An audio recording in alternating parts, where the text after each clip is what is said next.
Shalom, saudara-saudara terkasih dimanapun Anda berada. Bersama saya Pendeta Kadir Manulang, kita berjumpa kembali dalam acara Irama Nafas Kehidupan.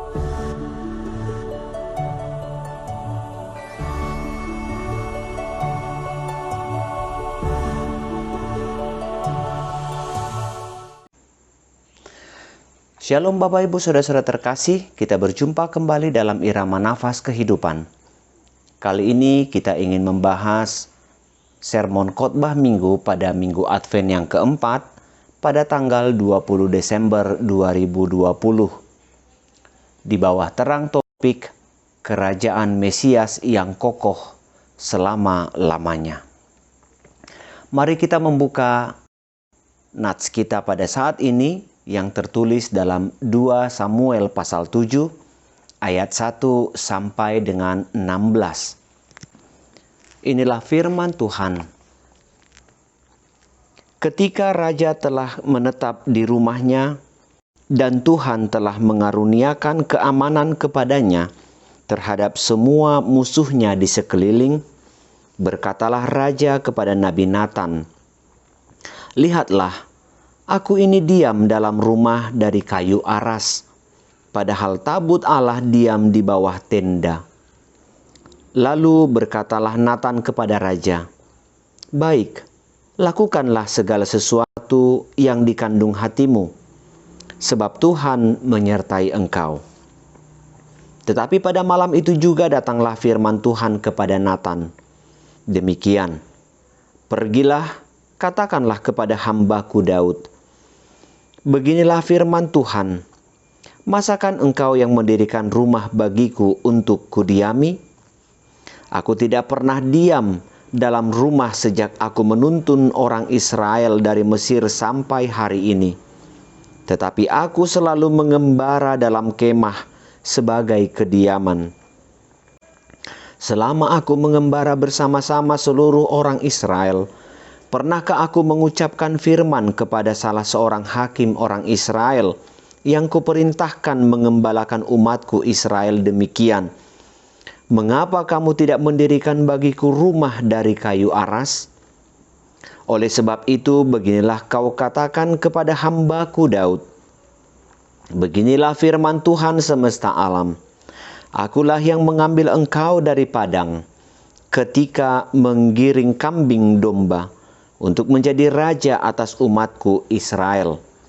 Aku telah menyertai engkau di segala tempat yang kau jalani dan telah melenyapkan segala musuhmu dari depanmu. Aku membuat besar namamu seperti nama orang-orang besar yang ada di bumi. Aku menentukan tempat bagi umatku Israel dan menamakannya, sehingga ia dapat diam di tempatnya sendiri dengan tidak lagi dikejutkan dan tidak pula ditindas oleh orang-orang lalim seperti dahulu. Sejak aku mengangkat hakim-hakim atas umatku Israel, aku mengaruniakan keamanan kepadamu daripada semua musuhmu. Juga diberitahukan Tuhan kepadamu, Tuhan akan memberikan keturunan kepadamu. Apabila umurmu sudah genap dan engkau telah mendapat perhentian bersama-sama dengan nenek moyangmu, maka aku akan membangkitkan keturunanmu yang kemudian anak kandungmu, dan aku akan mengokohkan kerajaannya. Dialah yang akan mendirikan rumah bagi namaku, dan aku akan mengokohkan tahta kerajaannya untuk selama-lamanya. Aku akan menjadi bapaknya, dan ia akan menjadi anakku. Apabila ia melakukan kesalahan, maka aku akan menghukumnya dengan rotan yang dipakai orang, dengan pukulan yang diberikan anak-anak manusia. Tetapi kasih setiaku tidak akan hilang daripadanya, seperti yang kuhilangkan daripada Saul, yang telah kujauhkan dari hadapanmu. Keluarga dan kerajaanmu akan kokoh untuk selama-lamanya di hadapanku. Tahtamu akan kokoh untuk selama-lamanya." Demikian firman Tuhan. Bapak Ibu Saudara-saudari terkasih, Minggu ini kita memasuki Minggu Advent yang keempat. Tema sentral Advent yang keempat ialah damai sejahtera. Karena itu semua pembacaan harus diarahkan ke dalam kedamaian. Daud telah merasakan bagaimana anugerah Tuhan dalam kehidupannya. Ia jelas melihat bagaimana Allah berkarya dalam kehidupan bangsanya Israel. Mereka telah menetap di tanah perjanjian. Bahkan tabut perjanjian sendiri telah berada di Yerusalem. 2 Samuel 6 ayat 17. Dalam rasa hormat Daud kepada Allah, ia merasa tempat tabut perjanjian sebagai lambang kehadiran Allah di tengah-tengah umatnya tidak sebanding dengan rumah-rumah kediaman bangsa Israel yang telah berdiri. Perbandingan yang tidak setimpal antara berkat yang diterima oleh bangsa Israel dengan apa yang diberikan mereka kepada Tuhan. Kurang lebih 400 tahun lamanya sebelum Daud memiliki niat untuk membangun tempat yang layak bagi Tuhan. Tabut perjanjian tersebut sudah berada di kemah. Sejak zaman keluaran tabut perjanjian tersebut tetap berada di kemah sesuai dengan perintah Tuhan kepada Musa. Keluaran 25 ayat 8 sampai 9. Jawaban Tuhan mengkoreksi konsep Daud sekaligus menubuatkan hal yang akan Tuhan kerjakan. Ayat 5-10 menyatakan bahwa Allah adalah transenden. Dia melampaui segala ciptaan. Dia lebih agung dan lebih besar dari seluruh ciptaan. Apakah mungkin ada rumah yang dapat menampung Dia? Tetapi dalam bahagian ini juga Allah menyatakan bahwa Dia adalah imanen. Dia rela menyatakan kehadirannya bersama-sama dengan bangsa Israel. Tuhan juga menyatakan alasan mengapa janjinya bagi Daud dan Israel pasti akan ditepati di ayat 9. Sebab Tuhan senantiasa menyertai Daud. Penyertaan inilah berkat yang paling besar bagi umat Tuhan. Tanpa penyertaan Tuhan, apa gunanya Daud memiliki kekuasaan sebagai raja? Tanpa penyertaan Tuhan tidak mungkin dia mengalami segala pimpinan Tuhan yang meluputkan dia dari bahaya. Tahta Daud dan dinasti Daud menjadi begitu kuat dan dapat terus terpelihara karena Tuhan menyertainya. Penyertaan ini akan Tuhan lanjutkan pada keturunan Daud hingga Sang Mesias yang akan datang. Keturunan Daud yang dimaksud adalah Salomo. Sekalipun itu adalah gambaran tentang Mesias. Namun perlu juga diperhatikan bahwa Salomo memimpin Israel di dalam keadaan yang damai dan tidak mengalami peperangan lagi. Keadaan ini mencerminkan keadaan ketika sang anak Daud benar-benar telah menempati tahtanya. Kedamaian bagi seluruh umat manusia karena sang raja telah memimpin, ini adalah pengharapan yang hingga kini belum terjadi. Tetapi janji Tuhan adalah sesuatu yang pasti. Itu sebabnya semua gambaran tentang tahta Kristus yang akan datang kedua kali berkali-kali dinyatakan melalui kisah-kisah perjanjian lama. Sehingga kita semua dapat terus dikuatkan dengan pengharapan yang pasti akan kedatangan kembali Kristus Yesus. Tuhan berjanji memberikan keturunan kepada Daud. Ini janji yang berbeda dengan janji Tuhan kepada Abraham. Tuhan menjanjikan pewaris tahta kepada Daud. Anak Daud bukan saja seorang yang dilahirkan oleh istri Daud, tetapi juga merupakan satu-satunya yang akan dipilih oleh Tuhan untuk meneruskan tahta Raja Daud. Bahkan dikatakan bahwa penggenapan dari seluruh janji Allah ini akan terjadi setelah Daud mati. Ini bukan janji kepada individu, tetapi kepada seluruh kaum keluarga Daud di tengah-tengah di dunia ini. Tuhan tidak memberikan perhatiannya kepada Daud, melainkan Dia mengarahkan perhatiannya kepada gereja yang adalah tubuh Kristus, bangunan bait Allah yang sejati. Keinginan Daud untuk membangun tempat yang layak bagi Tuhan justru dijawab oleh Tuhan dengan janji bahwa Allah akan membangun keturunan bagi Daud. Kata rumah dalam bahasa Ibrani adalah bayit.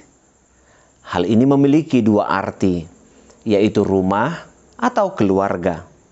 Dengan pengertian ini seolah-olah Tuhan mengatakan kepada Daud, bukan Daud yang akan menegakkan rumah bagi Tuhan, tetapi Tuhanlah yang akan menegakkan rumah bagi Daud. Dengan janji yang demikian, mungkin beberapa hal perlu diperhatikan. Yang pertama, yang akan membangun bait Allah adalah anak Daud, gambaran dalam dua zaman, yaitu zaman Salomo dan zaman Mesias. Yang kedua, bait itu akan dibangun setelah masa kedamaian datang atau hadir di tengah-tengah umat Tuhan. Hal ini pun sebuah gambaran pada dua zaman, yaitu zaman Salomo dan zaman Mesias. Tetapi ada hal yang mungkin tidak menjadi perhatian utama. Sekalipun pada pasal-pasal berikutnya ia menjadi hal penentu, yaitu kehadiran Nabi Nathan. Ayat ini adalah awal pertama sekali menyebutkan tentang Nabi Nathan di dalam Alkitab. Sesuai dengan penuturan Alkitab, kita dapat melihat bahwa Nabi Nathan inilah yang ambil andil dalam penyataan Allah kepada Daud. Dan ada kemungkinan bahwa Nabi Nathan inilah yang menuliskan riwayat tentang Daud. 2 Samuel 12 ayat 1, 1 Raja-Raja 1 ayat 10, 1 Tawarik 29 ayat 29, dan 2 Tawarik 9 ayat 29. Apakah yang hendak kita lihat melalui nats firman Tuhan saat ini? Setidaknya ada 3 yang hendak disampaikan. Yang pertama, belajar dari kebaikan dan keburukan Daud. Kita mengenal siapa Daud dan bagaimana kesetiaannya kepada Tuhan. Banyak perang yang dihadapi Daud untuk mempertahankan keberadaan bangsa Israel sebagai bangsa Allah. Selama dalam hidupnya, ia sedikit pun tidak merasakan ketenangan karena perang yang harus ia hadapi. Namun bersama Allah, ia sampai pada kejayaan yang gemilang. Taraf kehidupan bangsa Israel juga meningkat di tangan Daud. Bahkan dikatakan Daud telah diam dan tinggal dalam rumah yang terbuat dari kayu aras. Kayu aras adalah kayu yang mengeluarkan aroma tertentu yang membuat ruangan menjadi harum. Dalam beberapa negara Asia, kayu aras dipakai untuk membangun gedung-gedung keagamaan. Dengan situasi ruangan rumah yang dibuat dari kayu aras, tentunya hal ini membawa ketenangan kepada Daud, baik relaksasi tubuh ataupun relaksasi pikiran. Dalam situasi ketenangan yang demikian, Daud justru ingin memberikan yang terbaik kepada Tuhan dengan membangun tempat yang layak untuk tabut perjanjian. Saudara-saudari, kehidupan manusia telah bergeser. Situasi yang nyaman dan tentram serta aman dapat membuat manusia lupa akan segala sesuatu. Tidak banyak jemaat Tuhan yang mau memberikan yang terbaik kepada Tuhan ketika hidupnya dirasa cukup. Meminta berkat kepada Tuhan seolah-olah menjadi hal yang mudah. Namun hal yang paling sulit adalah memberikan ucapan terima kasih kepada Tuhan atas berkat yang diterimanya. Jangankan kepada Tuhan yang tidak dilihatnya, sedangkan kepada manusia yang dilihatnya saja, banyak orang lupa akan pertolongan seseorang yang pernah diberikan kepadanya. Melalui teladan Daud, kita diajarkan agar tidak menjadi kacang lupa akan kulitnya. Saat ini firman Tuhan mengingatkan kembali bahwa perjuangan yang kita lakukan dalam kehidupan sampai kita memperoleh apa yang kita butuhkan, baik kekayaan, jabatan, dan lain sebagainya, adalah anugerah dari Tuhan.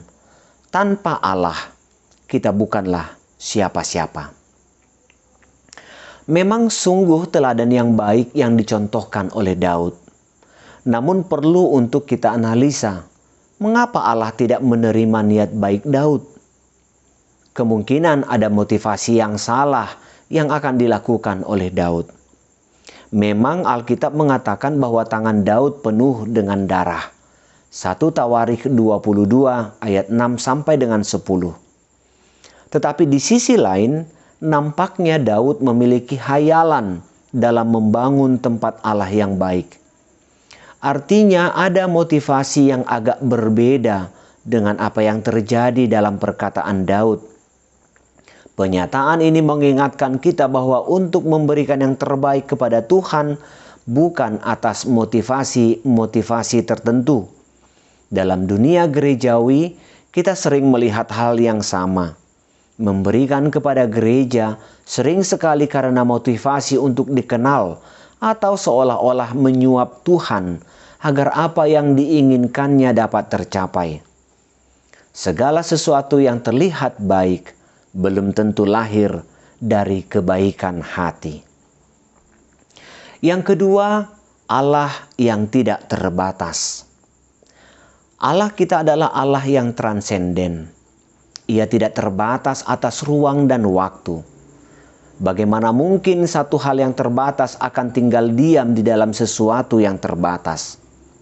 Itu sebabnya Allah menolak pembangunan bait untuknya. Namun sekalipun demikian, jika itu adalah bentuk kehadiran Allah di tengah-tengah bangsanya Israel, apakah bait yang akan dibangun yang lebih layak dibanding dengan kemah Tuhan tersebut mampu membuat bangsanya lebih dekat dengan Tuhan? Perbandingan yang demikian juga dapat kita lihat dalam gereja-gereja yang berdiri saat ini. Lihat bagaimana gereja-gereja besar justru penuh dengan konflik dan pertentangan. Lihat bagaimana gedung-gedung gereja yang besar sering berdiri di antara rumah-rumah kumuh. Itu sebabnya Allah menekankan rumah dalam bahasa Ibrani bait dalam makna keluarga. Jika kita berfokus ke dalam ayat 13, jelas di sana dikatakan, "Dialah yang akan mendirikan rumah bagi namaku, dan aku akan mengokohkan tahta kerajaannya untuk selama-lamanya." Tetapi jika hal ini diterjemahkan dari bahasa Ibrani, artinya dapat berbeda. Bisa saja, dialah yang akan mendirikan rumah bagi namaku, yang dapat diartikan menjadi, dialah yang akan mendirikan keluarga bagi namaku. Konotasi rumah bagi Allah bukanlah menunjuk sebuah tempat atau bangunan, tetapi menunjuk kepada kebersamaan atau persekutuan, di mana tidak ada perbedaan di dalamnya. Jika bait Allah yang akan dibangun oleh Salomo adalah simbol Allah berada di tengah-tengah umatnya, maka rumah atau bait yang sesungguhnya adalah, "Sebab di mana 2 atau 3 orang berkumpul dalam namaku, di situ aku ada di tengah-tengah mereka." Matius 18 ayat 20. Inilah makna gereja sebagai sebuah persekutuan, di mana satu perasaan dan satu tujuan. Gereja hadir untuk membawa kasih di tengah-tengah persekutuan yang seharusnya menjadi gambaran kekeluargaan.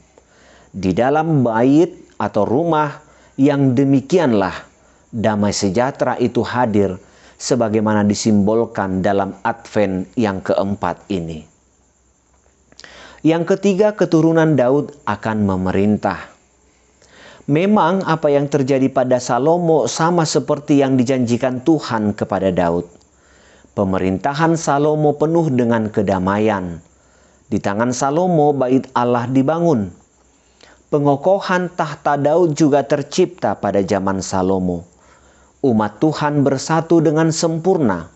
Bangsa Israel menjadi bangsa yang masyhur, dan seluruh bangsa melihat kepada bangsa Allah.